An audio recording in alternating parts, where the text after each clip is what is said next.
اگر ملیر ندی برج کے اوپر یا یونس ٹیکسٹائل کے برج کے اوپر، دونوں برجز کا برا حال ہے، اس کے اوپر استرکاری کی جا رہی ہے، ریہیبلیٹیشن کی جا رہی ہے، تو وہ کوئی ٹاؤن نہیں کر رہا، وہ کے ایم سی کر رہی ہے۔ مجھے آئے دن لوگ میسج کرتے تھے کہ لیاقت آباد ڈاک خانے کا جو فلائی اوور ہے، اس کی جو ریمپ ہے، اس کے سے ٹریفک فلو خراب ہوتا ہے، آج اس کے اوپر کام اگر ہو رہا ہے تو وہ کے ایم سی کر رہی ہے۔ نیو کراچی، نارتھ کراچی کی سڑکوں کے اوپر اس وقت اگر کام ہو رہا ہے تو وہ کے ایم سی کر رہی ہے۔ لاسی گوٹ کے اندر کام ہو رہا ہے، کے ایم سی کر رہی ہے۔ یہ ساری میں تفصیلات آپ کے ساتھ، دوستوں کے ساتھ شیئر کر سکتا ہوں۔ بتانے کا مقصد یہ ہے کہ جو اختیارات، جو وسائل ہمارے پاس ہیں، ان وسائل کو ہم کس طریقے سے اس شہر کی فلاح و بہبود کے لیے خرچ کر رہے ہیں، اور اب جو ہم نے فیصلے کیے تھے ان کے ثمرات انشاءاللہ ہم حاصل کریں گے، اور حاصل کرنے کے بعد عوام کو اس کے اثرات ملیں گے، جس میں سب سے بڑی کامیابی بلدیہ عظمیٰ کراچی کی یہ تمام قیادت جو پاکستان پیپلز پارٹی کی بیٹھی ہوئی ہے، ہمارے جو اتحادی ہیں، وہ ہے میونسپل ٹیکس کا ایشو۔ آپ سب کو یاد ہوگا یہ میونسپل ٹیکس کب سے چلا آ رہا ہے۔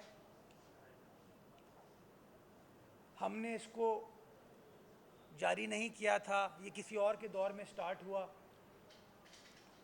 آخری سال جو وسیم اختر صاحب کا سال تھا، چلے میں نام کسی کا نہیں لیتا ہوں، متحدہ قومی موومنٹ کے بعد جب میئرشپ تھی، آخری سال جو کل پیسے پورے سال میں کے ایم سی نے اکٹھا کیے تھے وہ 20 کروڑ روپے تھے۔ 20 کروڑ سال کے، 12 مہینے کے 20 کروڑ روپے، جس میں سے 4 کروڑ 38 لاکھ روپے اس پرائیویٹ کمپنی کو، ٹھیکیدار کو دیے جاتے تھے کہ تم ہمارے بہاف پہ کلیکٹ کرو، یعنی کہ بلدیہ عظمیٰ کے پاس 15.5 کروڑ روپے آتے تھے جس سے وہ شہر کی خدمت کر سکے۔ ہم نے فیصلہ کیا، پاکستان پیپلز پارٹی نے فیصلہ کیا کہ یہ کام ہم آؤٹ سورس کریں کے الیکٹرک کے ذریعے۔ وہ جو ٹیکس ان کے زمانے میں 5,000 روپے تھا، وہ کم کر کے ہم 50 روپے سے لے کے 400 روپے کی ہم نے بریکٹ بنائی، اس پہ لے گئے۔ لیکن ہم نے نظام وہ وضع کیا کہ اس کے اندر کوئی چوری چکاری نہیں ہوگی، کوئی کیش پیسہ نہیں لیا جائے گا، bank to bank, account to account transaction ہوگی۔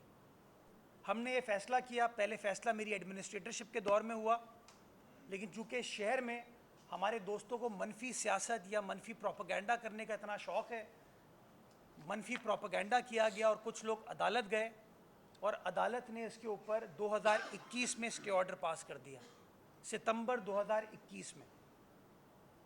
میرا وہ ایڈمنسٹریٹرشپ کا دور ختم ہوا، اس کے بعد سیف الرحمان صاحب آ گئے، بہتری اس کے اندر اس طریقے سے نہیں آ پائی۔ اللہ تعالیٰ نے پیپلز پارٹی کو کراچی کی میئرشپ دی۔ ہم نے اپنے تمام دوستوں سے مشورہ کیا، مشورہ کرنے کے بعد ہم نے کہا کہ نہیں، اس کیس کو لڑتے ہیں، الیکٹڈ حکومت ہے ہماری، الیکٹڈ کاؤنسل ہے ہماری، عدالت کے سامنے جاتے ہیں۔ ہم عدالت کے پاس گئے، اور مجھے خوشی ہوتی ہے آپ کو بتاتے ہوئے کہ اس سال مئی کے آخر میں، غالباً 28 یا 29 مئی کو، ہم سندھ ہائی کورٹ سے کیس جیتنے میں کامیاب ہو گئے۔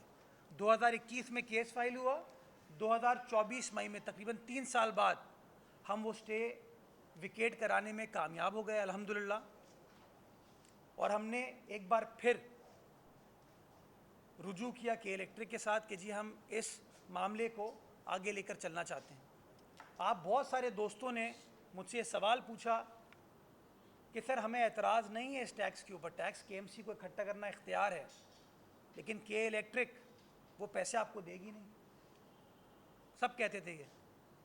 ہم نے کہا نہیں، یہ ہماری ذمہ داری ہے، ہم پیسے ان سے لیں گے۔ آج میں نے آپ کو اس لیے بلایا کہ جو سال کی 15.5 کروڑ روپے کی آمدنی آ رہی تھی نا کے ایم سی کے اکاؤنٹ میں، سال کی 12 مہینے کی، وہ اس پاکستان پیپلز پارٹی کے اس فیصلے کی وجہ سے ایک مہینے کی آمدنی آئی ہے 228 ملین، یعنی کہ 23.25 کروڑ روپے۔ اور میں آج آپ دوستوں کے لیے، چونکہ شکوک و شبہات ہوتے، میں چیک لے کے آیا ہوں کہ کے الیکٹرک پیسے نہیں دے گی ہم کو، یا آپ لوگ کہتے تھے، یہ میں چیک لے کر آیا ہوں کہ جو سال میں 15.5 کروڑ روپے ملتے تھے، وہ صرف ایک مہینے میں